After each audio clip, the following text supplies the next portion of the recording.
Hey everybody, you sexy bitches out there, welcome to week 2 of the NFL Boycott Club. I am your pal, Anthony Juice Giorgio, and along with me, my other pal, Mr. Portuguese Power. Hello everybody, how you doing? And look, I fucked up. I thought I hit record a few seconds ago. I hit the wrong button, so we're doing the intro twice. Right. So nice, we're going to do it twice. But like I was saying out there to nobody apparently, because I didn't hit the fucking button, but I have to return the favor. And like any unselfish lover out there, guys, if the girl does the ultimate favor for you, get you flowers, wink wink. This guy wished me a happy birthday last week. His birthday was yesterday, so happy birthday to the powerful Portuguese man. Thank you, I appreciate it. I'm 35 as of yesterday, so now I can actually run for president. So that's a good thing, right? Now I can go campaigning. Good luck. Maybe you want to start off with mayor, and then see how that goes. Oh, I was going to go right to president. That's what I was going to do. But mayor works out too. Hey, we're not going to get political here, folks. Right. But and by the way, thank you for everybody that tuned in last week.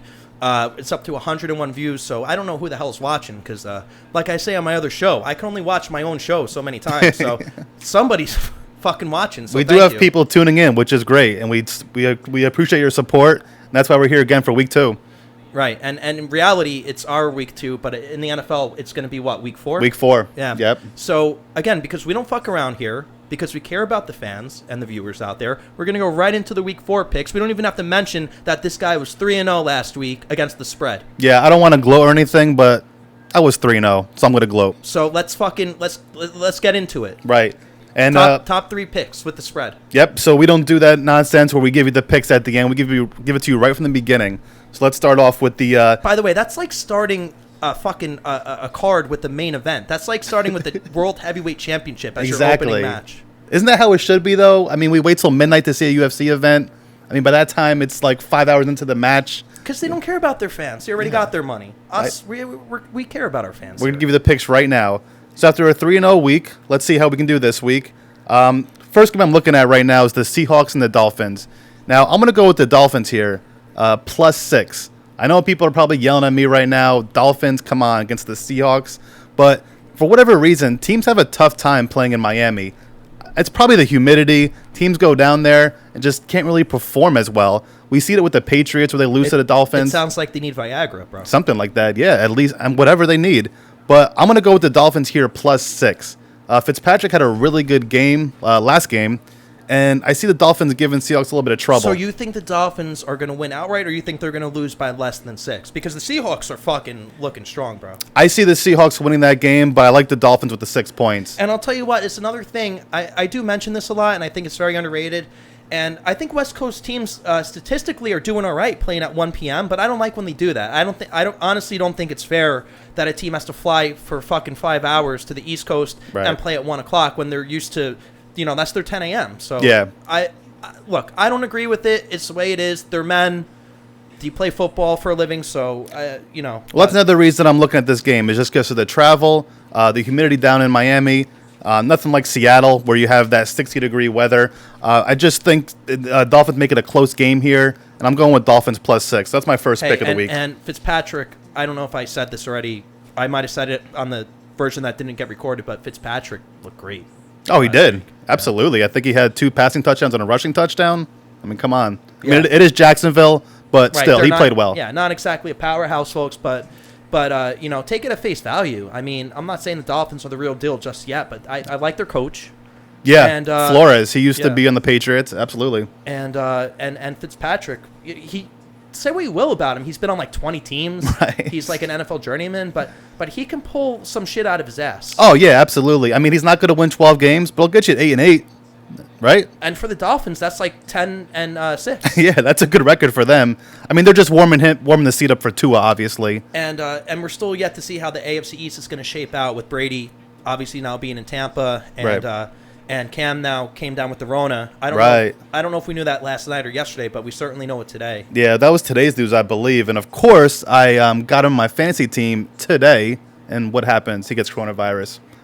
Obviously, because it's my fantasy team. That was your birthday present. Yeah, absolutely. And I mean, I think they're actually postponing that game only a couple days, though, which is odd, and still trying to play it. Well, I mean, we'll see how it shakes out. I know that's going to fuck up a lot of people on fantasy, but what's pick number 2? So pick number 2. What was the other game I was looking at? Let me just look through my sheet here. All right, the other pick I like is the Ravens game. They're playing a Washington team. This is a pretty big spread. I'm not huge on taking these big spreads in the NFL. Baltimore's minus 14, which is a lot of points. But Ravens coming off that loss to the Chiefs, they looked really bad. And Washington, to me, is just a horrible team. So I'm going to go with Baltimore here, minus 14. I do see a blowout there. Again, I'm not big on taking these huge spreads in these NFL games, but I don't see the Ravens are definitely going to win this game for sure after that loss to the Chiefs. But yeah, I see a blowout here against Washington. I don't know how you feel about that. Could you believe that game on Monday night? I couldn't believe how the Chiefs just beat up on the Ravens. Right. It wasn't a good game at all. We were expecting a better matchup. Yeah. I mean, I was surprised by that. I mean, I'm not surprised the Chiefs are good. I was just surprised how easily they beat up the Ravens. Well, that's the second best team in the conference, so you would figure it'd be a better game, but they beat them up pretty bad. And that's one of those games, too, my man, where the final score isn't indicative of what was going on for the game. I mean, that game was way more spread out than the final score. Yeah, the Chiefs made some weird plays in the second half. They had a fumble, and then they had a 4th and 1 they missed. So they gave the Ravens some chances. But yeah, I agree. That game should have been a little bit bigger of a spread than it actually was. I think they wound up beating them by 14, but it should have been by a lot more. Just a few mistakes by the Chiefs there in the second half. Yeah. So what do you got for pick number 3, buddy? And then pick number 3. Let me see where we're at with pick 3. Going through my pages here. All the way at the end, obviously. You're welcome, Mike Francesa, because we're keeping your tradition going. Oh, pick number 3. Here we go. Another pick you guys may not agree with me on, but this is where I'm going. Bills and Raiders.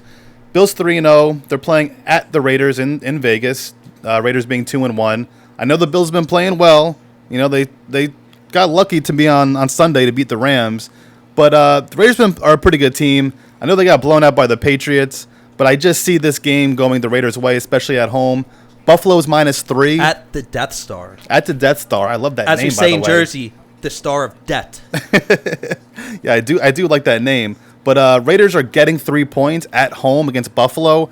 It's hard for me to believe that Buffalo's going to go 4-0. So with that being said, I'm taking the Raiders here with the points. I think it's going to be a very close game. Hey, my man, you could look at the notes like Francesa all you want, but don't hide that moneymaker. I'm sorry. You're just hiding that pretty face. I'm sorry about that. We'll put this mic a little bit lower. No, it's got nothing to do with the mic. You were holding your notes. Like, look, you were going like this. Oh, I'm sorry. You see, like, don't hide it, folks. If you got it, flaunt it, right? Yeah, sure. That's what we do here on the NFL Boycott Club. we flaunt the goods, right? That's right. So I'm sorry. I didn't mean to interrupt you, but I didn't want to deprive the viewers out there. No, that's really it. That was my 3rd pick. I like the Raiders there, plus 3. Those are my 3 picks of the week. I was 3-0. So hopefully we'll go 6-0. Let's see. I think you'll go 5-1 at least. And and for those people out there that have never been to Vegas, what the fuck are you thinking? Get your ass to Vegas. I mean, this is not the most optimal year for it, but right. But get out there, go see the Death Star in person. Well, once they open, of course. Right, once they're open to the. But you could still go gawk at it from outside. Right. I gotta say, like between that stadium and the new LA stadium, I like the Vegas stadium. Oh, Which one do you like? Oh, it looks amazing. And the thing about the Vegas stadium, and that's right, folks, we talk about anything football related here, so we can talk about stadiums. It's eligible for the show. Sure. It just looks like it's custom built for the Raiders. And last week we were talking about how ugly fucking MetLife Stadium is, and we don't need to rehash that conversation. But yeah, I'm very impressed with that stadium. I was looking. It's a damn shame that fans can't enjoy that stadium, but hopefully by next year we'll see. And don't get me wrong, I'm not selling the LA Stadium short by any stretch of the imagination, because I think they did a way better job of figuring out a stadium that hosts 2 teams than we did here in East Rutherford, New Jersey. Is that not crazy though? LA goes from no teams to 2 teams. I mean, and almost it was between the Raiders and the Bolts to fucking go to LA. So it could only have been one or the other. That's why the Raiders wound up in Vegas, because they were leaving Oakland again, no matter what. Right. So like, dude, can you imagine being in Oakland and being a Raiders fan? They broke your heart twice. I know. They moved to fucking LA from Oakland in the first place. How could you support that team as a Raiders fan? That's tough. But I mean, now we have 2 Vegas sports teams. That's crazy. The Golden Knights and the Raiders. And the Raiders. But I'll tell you what.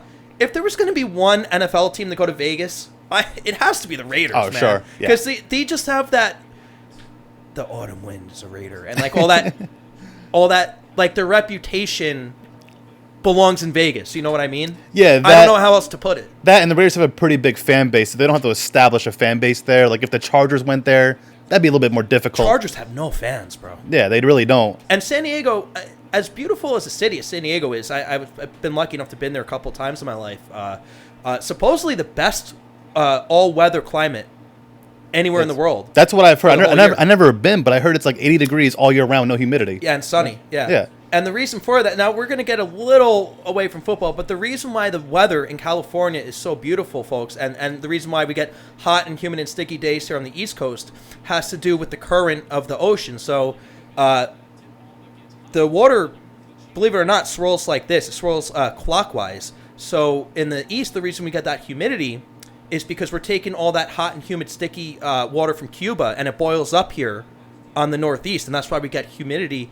And keep in mind, it moves clockwise on the west coast too, so they're taking water like that's from Alaska, and so they're taking cold water on their clockwise water swirl, and that's why it doesn't get humid on the west coast. Look at this guy. He's an NFL expert and a meteorologist. Wow. He does it all. That's right, folks. All facets. I know a thing or two about a thing or two. That's why I'm here with you.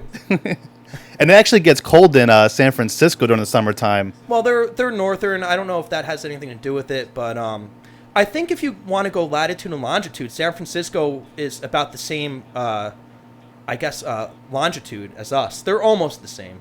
Like, okay. They're not, like, if you just went in a straight line from here to the west. Right. San Francisco's not that off a line from us. Gotcha. Okay. I always hear it's cold there in the summertime. I mean, if you're watching San Francisco Giants game, like they're wearing jackets in July. Yeah. You know, at night it's cold not, there. It's not LA. It's not LA. Sure. But anyway, so let's go around the league like we did last time. So first up on our docket here, that was the non-pick. We're going to skip the picks, of course. The 2-1 Browns are taking a trip to Dallas to Jerry World. Yeah. And Dallas has given up 4.5 points. What are your feelings on that one? How about this game? Two underachieving teams, so much talent. You know, Browns are 2-1. And by the way, I was just watching Bronx Tale last night, and what's the whole everybody out there? What's the whole moral story of the Bronx Tale? Wasted talent. Wasted talent, exactly. That's perfect. You were watching it like you said, and we're going right to the Browns and Cowboys game. That's exactly what it is. Wasted talent. Two teams with so much talent. Cowboys are 1-2 with a lucky win versus the Falcons. Browns are 2-1 with a soft schedule. They played Cincinnati, and they beat the Washington Redskins, I believe. That's right, folks. The Washington football team, we refer to them still as the Redskins. We still call them the Redskins. I mean, this game... you know what? Until they come up with another fucking name, we're just going to call them the Redskins. Do I really have to say Washington football team? At least come up with a goddamn... You don't have to have everything, the logo and the mascot. Just name a name. Give me something, yeah. I'm going to call them the Washington Pussies. How about that? I don't mind that at all. We call it in the show Washington Pussies. We can say that? You could say pussy, fuck, bastard, whatever. Oh, cool. Okay. Yeah. So the Washington Pussies. Oh, no, we're not even talking about them. I'm talking about the Browns and the Cowboys. Is it a wet pussy? Oh, man. Now we're going off topic here. Okay. So Browns and Cowboys. Yeah, I mean, Cowboys are minus 4.5. That game I could go either way. I guess if I had to choose, I'll take the Browns with the points, but who knows? I mean, both those teams are just a mess. Yeah, I not much. You're not going to get an argument from me there. And speaking of the Washington Pussies, the next game on the dock at 1 o'clock, the 2-1 Ravens that we were just talking about are visiting the former Skins. Yeah. Are they lambskin? Are they dry skin? What the fuck? Yeah, that was my Ravens pick. I like them minus 14. Yeah. I gave you my reasons. So And by the way, those two markets, I don't know if a lot of people realize this geographically, but if you live anywhere near Baltimore or D.C., those are your two local teams. That's like the Giants and the Jets here. Yeah. Baltimore and D.C. are pretty close to each other. Sure. So, yeah, good luck with those teams. I mean, well, the Ravens don't need the luck. No. The Washington football team needs all the luck they can get. Against playing a good Ravens team, yeah. So I'm taking Ravens there. I think we're all pretty confident the Ravens are going to win that game. Just a matter of how much. I'm taking the 14 points. Yeah, I can't blame you there. And the 1-2 Saints. Can you believe the Saints are 1-2? I know. Who would have thought we'd be saying that? Taking a trip to Detroit. And also 1-2. And we all know in the NFL, you get points automatically on the spread just for being at home. But that's how bad the Lions are, that the Saints are giving points. I know.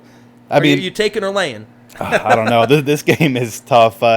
You got to figure the Saints are going to go. Not going to be 1-3, but who knows? That team's been playing very bad. But all right, let me ask you a question though. What makes more sense, 1-3 Saints or 1-3 Lions? I'm going 1-3 Lions. Right, 1-3 Lions, of course.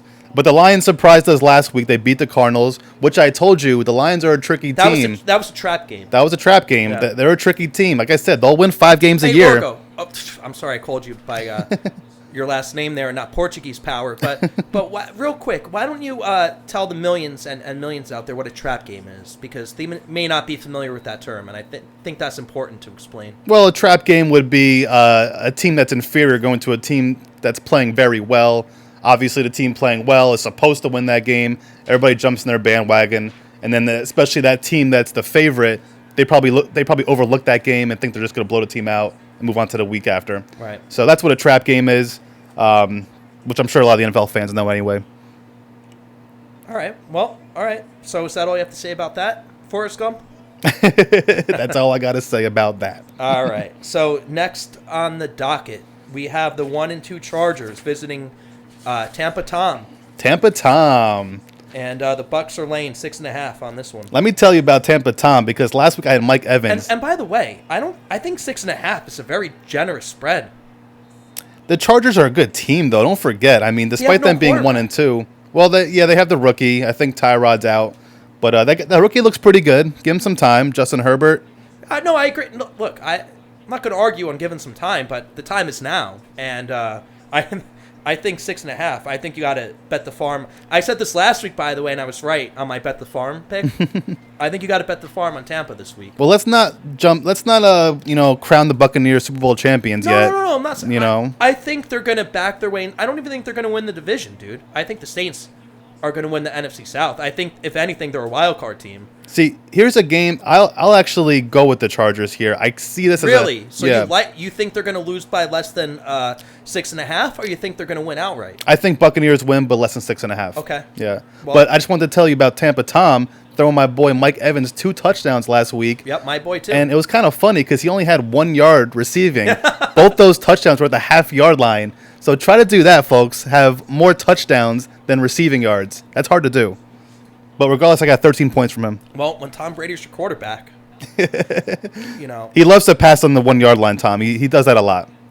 So I was watching an old episode of South Park the other day where Kyle's little brother Ike, the Canadian kid, he gets mail-in medication from Canada because they have the self-governing medicine up there, and so Ike gets the wrong medication, and he gets hormone medication, and he's like a fucking an infant, but he's acting like a 13-year-old horny kid. It's so funny.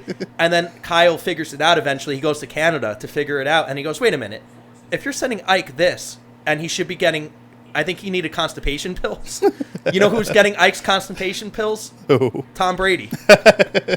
And I'm not going to get into the details, but let's just say he drops a hot load on the football field. Oh, my God. I wonder if Tom Brady saw that. I'm sure he had to. He had to. That was so funny. But as I was saying on my solo show the other day, South Park just always gets it right. They really do. They're hilarious. I don't really watch that show anymore. I used to, and I haven't watched it in years. I'm going to make you, after this, watch the Pandemic special. Well, that's the one I wanted to see. It was so good. So I'll have to put that on after. It was so good. And by the way, folks, for those of you that haven't seen it, turn off this show now. Put on the Pandemic special, then put us back on. It'll give us more views. That's right. You can pause and stop us. I like that. All right. Next up, we have the Indianapolis Colts at 2-1. Visiting the 3-0 Chicago Bears at Soldier Field. And last week we were talking about Nick Foles, man. And look, now he's the starter. It was only a matter of time, I feel like. He went from us not even knowing he was on the Bears to now he's fucking starting. And good for Nick Foles, man. Yeah, it's only a matter of time, I feel like, with Mitch Trubisky. I mean, I don't know if he's the guy there. But this is an interesting game. I don't really trust Phillip Rivers either. This game could go either way. I give the edge to the Colts, but I guess. Indy's favored at away. I mean, I'm going to be honest with you. I don't think the Colts have earned the right to be a road team and give points. Right. So I'm taking the Bears on on this one with the spread. Yeah, I can go either way. I mean, for me, this is a coin flip. I'm going to take the Colts, not confidently, but that's my pick. And you think they're going to win by 3 points? That would be my guess. Wow. Again, this game is weird to me. And, folks, maybe I'm a little biased because the other night I watched an awesome documentary about Dick Butkus and Gale Sayers. Oh, you told me about that. That's right, yeah. And so check this out. They got drafted number 3 and number 4 by the Bears in, 1965. Wow. Can you imagine drafting back two? To back. They traded for it, too. And this is before the Super Bowl era. Right. And the Bears had won an NFL championship 2 years before this. And those two guys...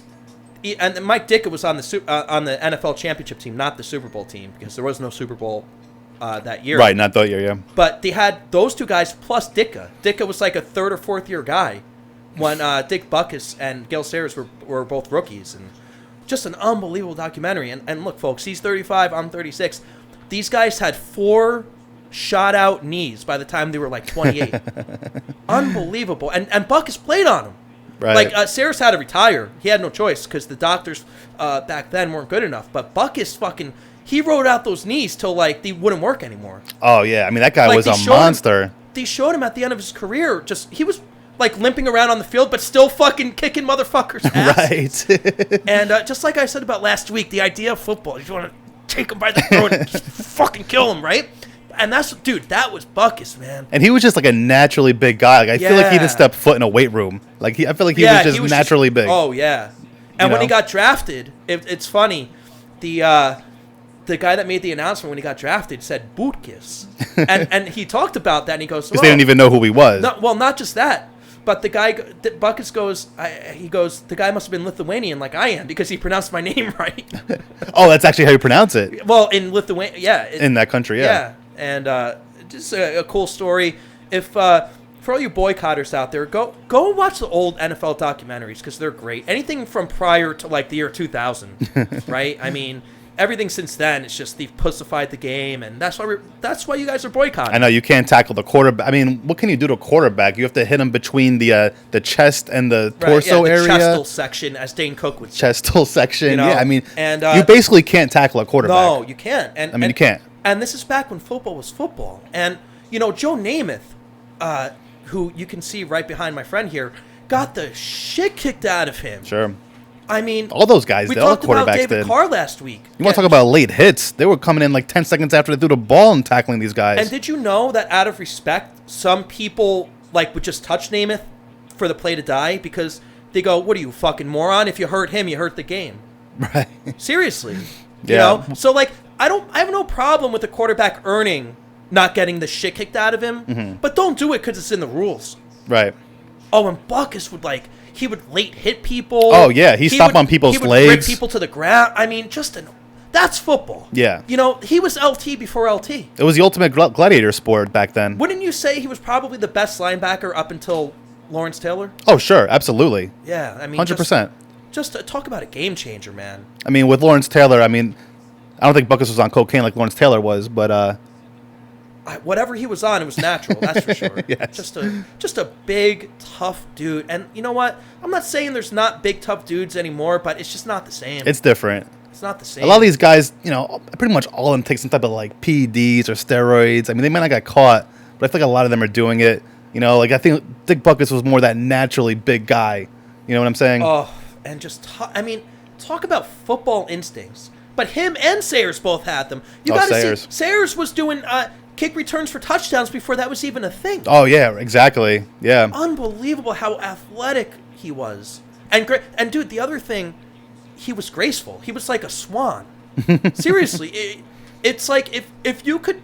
I hate to compare football to ballet, but he was so graceful. No, you can absolutely make that comparison. His movements. A lot of these players actually, I don't know about now, but they used to take ballet. A lot of the players from the 90s. I'm not, and you know what? The position players, the running backs, the wide receivers. I mean, these guys do front flips, right. From the ground, standing. But again, as impressive as that is, I respect toughness more than if you could do a fucking front flip. Gale Sayers never did a front flip. He didn't have to. Right. His front flip was fucking running through the defense like it was cotton or whatever. I don't know. Can you run through cotton? Well, whatever. Something like that, yeah. He was running through it like it wasn't there. Right. It was just unbelievable. Folks, go watch that documentary. if you haven't watched it. And next on our list here, I don't know if you covered this. I'm sorry. The Vikings 0-3 at I the have Texans not. 0-3. Yeah, this is a weird game. 2 0-3 teams, both obviously underachieving. Houston, by the way, is given 3.5. Yeah, tough game. I mean, these teams have a lot of talent. They're both 0-3. Yeah, I mean, who do you pick? Another coin flip game. It's a pick. I don't know. I agree. It's a pick. And again, I'm surprised it's -3.5 for Houston. I'm surprised it's not a pick 'em. They're home. Normally it's minus half a point. So, anyway, we're not even going to talk about that game because fuck them. Yeah, I mean, They're not good enough. When they win some games, we'll fucking. Yeah, let's see a win before we start picking teams to win when they're 0-3. That's what we do here on the Boycott Club, folks. If you're 0-3, you ain't getting much time. Sorry, Giants. Sorry, Giants. Unfortunately, we have to bypass the Giants, right? All right. So my second team, the Cardinals. Well, my second team is not the Cardinals, but the Cardinals are visiting my second team. That's the Cardinals right. at the Panthers. Another road, dude. I've never seen so many road teams in 1 week that are favored on the spread. Well, in this one, Arizona's given 3. you mean all road teams are favorites, yeah. That's rare. Very rare. You got to be really bad to be an underdog at home. Yeah, I mean, Arizona's the better team here, clearly. No, I agree with that for sure. You know, the Panthers, they just won their first game. I mean, yeah, we'll see what happens with this game. I mean, Cardinals should win. I don't know, they're playing at Carolina. Again, I don't know if these home fields have advantage anymore for these teams. And again, like I was saying last week, I think it's more about the travel and Yeah. you know what I mean, and like the jet Especially lag. from Arizona to Carolina. It's like, dude, we don't even play football for a living, but we still get jet lag. Oh, of course. You know, so imagine jet lag and having to play fucking 60 minutes of every play. It's basically a car wreck. Yeah. You know? No, it's tough. Agreed. But they usually come in what day? They come in like on a Friday. I don't know. That's a great. I think so. I would look if I would do that. I think they come in on a Friday, so there is some time. But yeah, I mean that usually takes effect for you for the next couple of days. You have jet lag. I mean it's tough. You know, Joe Rogan has a cure for that, and I've tried it, and it actually works. What is it? The next time you have jet lag, he says, and I've done this. The first thing he does when he lands, when he touches ground, he finds the nearest gym and just works out. Really? First thing he does when he lands.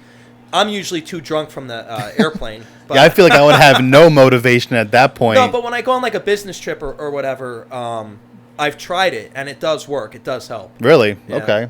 Well, working out is always good for you in general, but Of course. yeah, the next time, folks, there's another tip for you. The AJ tip of the week. There we go. That's right. So next here we have the 1-2 Jaguars visiting the winless Bengals at 0-2-1. Right. You know, I'm tired of all these fucking ties, man. Football should not end in a tie ever. Right. You know, but Well, especially now because it's only a 10-minute overtime. That's the problem. They're continuing to pussify the sport, and now overtime is 10 minutes. I mean, give me a fucking break. Yeah. First of all, overtime should have no clock at all. Why? Yeah. There doesn't need to be a clock in overtime. Just go till somebody wins. Just go to someone scores. Yeah, That's a tie is stupid. I mean, it messes everything up. Like nobody's really benefiting from a tie. The All it teams, means is the you didn't fans. lose. Yeah, I don't even know what it means. I mean, look, the Bengals are 0-2-1. What does that even prove? Like, what kind of team are they?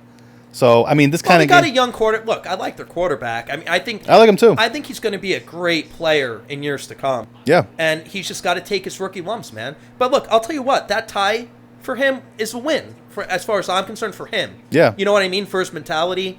I'm sure he feels great, because I'll tell you what, a tie is a heck of a lot better than a loss. I feel like Kyler Murray's first, I don't know how would you call it, a non-win game was a tie. Probably. So, I mean, maybe that'll be the start of something. It obviously helped Kyler Murray's career. Yeah. And So, are we picking a team that game? What is this? Jaguars and Bengals? I mean, who do you like there? Since he's given up 3, and the Jaguars look like dog shit, I know. I like the Bengals there. you got to take the Bengals. Let's get Burrow a win. Come on, Cincy, do something. Get your man Burrow a win here. Yeah, and I like that kid. Yeah, he's looking I really good. Do. Next, the sad, pathetic 0-3 Giants. And again, let's get this straight. I'm not going to totally crap on them. I like their coach. I actually believe in their coach. Now, in the NFL, you only get 2 years to prove yourself. So he's got to start winning games sooner or later. And we don't even know if Daniel Jones is the guy yet. You know what I mean? The jury's still out. Right, still up in the air. You never know. They could bench him and get Eli out of retirement, man. You never know. I don't think that's happening. I think Eli's pretty happy. Dude, stranger things have happened. But tell us about your... Don't you have some Eli stories or something? Haven't you seen him at the Elks Lounge or some shit? No, I have not seen him, despite what you may think. But he does live close to us. He's in the area, but I've never actually met him. But, I mean, this game, come on, the Giants, they're just so bad. They played a Niners JV squad last week, man. Come on. You lose to a JV squad, a backup quarterback, backup running backs. I mean, no one's on the field for the Niners, and they still blew them out. Hey, to quote a movie called Joker, you get what you fucking deserve. And the Giants deserve to be 0-3. I guess it's as plain and simple as that. Well, after that performance, now they're playing the Rams. I mean, the Rams are favored by 13. Now, the Giants are away on the West Coast. They're in LA at 4 o'clock. Right. 4:05. Are we even going to watch that game, or are we just going to say, fuck it? Like, I mean, what's going on with this game? I'll put it this way. It'll be on. It'll be on the background. To quote the great movie Ace Ventura, and the engine's running, but they're still behind the wheel. Oh, that's a great point for this game. Yeah, I don't know. Sean McVay is just going to have his way, you know? Yeah, I mean, the Rams are too smart of a team to not win this game by more than 13. But as we know with the Giants, they always surprise us. Maybe they'll keep it close. Who knows? But Rams are probably going to win. All right. And in my opinion, what I think should be game of the week, we have, well, actually, I don't know now. With Cam, with the Rona, who knows? Well, that game is postponed. They said they're making it up Monday or Tuesday, which is, I don't know how that's going to help. So we're referring to the Pats at the Chiefs, by the way, folks. Oh, sorry, yeah. So, yeah, well, we're going to skip over that one. Yeah, I guess we'll see what happens. I mean, if Cam doesn't play, who knows? Bills and Raiders we covered. Yep. Hey, shout out to the lovely Miss G, her team, the 0-2-1 Eagles. Wow, they were on the other end of that time, that's right. She might be here next week, right, Miss G? Maybe, but dude, 0-2-1 is better than 0-3. So I guess that makes the Eagles half a game above the Giants. Yeah, I mean, it's so crazy the Giants are still in that division. I mean, if they win this week, the Giants are gonna be tied for first place, right? Jeez. Well, no. If the Eagles will lose or tie again, the Eagles will. Right. If the Eagles win or tie, they'll still be ahead of the Giants. Yeah, maybe the Eagles go 0-2-2 and be in first place. But the Eagles now, it's their turn to play the JV squad. So what's better, 0-2-2 or 1-3? 0-2-2, because you have less losses. True. Yeah. So the Eagles will go 0-2-2 and be in first place in the division. Oh, what a joke of a division. Hey, can somebody honestly tell me what happened to the NFC East? Wasn't the NFC East always known as being the toughest division in football? It was for a long time. The Cowboys are sad. The fucking Skins are sad. Eagles are fucking... They tie a game, and we celebrate our division because they fucking tied a game. Right. They're one tie away from being in first place. The Giants, forget it. Yeah. You know? Yeah, that's a shame. They actually... Are they the worst in football, that division? Well, if not, they're tied for it, speaking of ties. They have to be the worst. You know, I would say the AFC South is probably not good either. Yeah, true. Well, I mean, they got the Titans, though. They're a good team. But all three other teams, the Colts and the fucking Texans and the Jaguars, what's their combined record? The Colts are respectable. The Colts are 2-1. Are they really, though? Are they really? They're a bad 2-1. You know what I mean? Like, let's see them play a good team and see what they do. You know what? That's what I mean by that. They're a bad 2-1. But what about this? So this Eagles game, this is a weird game too. Eagles and Niners, because Niners have a backup quarterback. These two teams, I feel like, play a lot in the playoffs against each other. Yeah, I mean, I'm going to give the edge to the Niners. I mean, even though it's a backup, they actually have a good backup quarterback. It's the our Niners. Sunday night game, by the way, so it'll be nationally televised. Unfortunately. But yeah, no, I got the Niners all day. Yeah, I'll take the Niners, especially against the Eagles.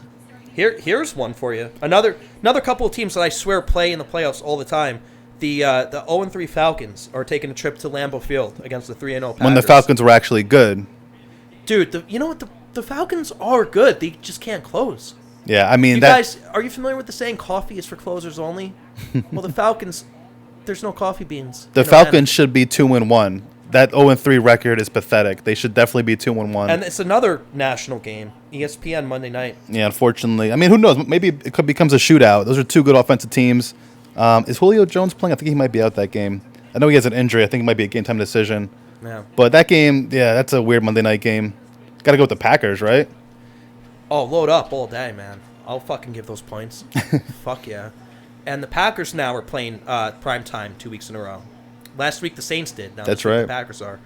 I don't know if that's like a correlation or if I'm just noticing patterns that don't exist. But anyway, that's the thing. Anything else you want to touch on with fantasy or anything stick out to you? Well, fantasy's going to be weird this week. I mean, you have the Titans the and Steelers game postponed, and then obviously the Chiefs and the Patriots games. So I don't know what's going on with fantasy. I don't know, man. Tough. It's tough. I mean, I like I said, I had Cam in my lineup. Of course, he gets the coronavirus. I mean, we'll see what happens. I mean, check your lineup tomorrow morning. See if there's any other cancellations. It's just a crazy year. Well, it's 2020, folks. So, yeah. Look, it's 2020. I started my own YouTube channel, so crazy shit. Pigs are flying. Pigs are flying. And just college-wise, I'm looking at the schedule. Where obviously it's 10 after 4 p.m. here on the East Coast.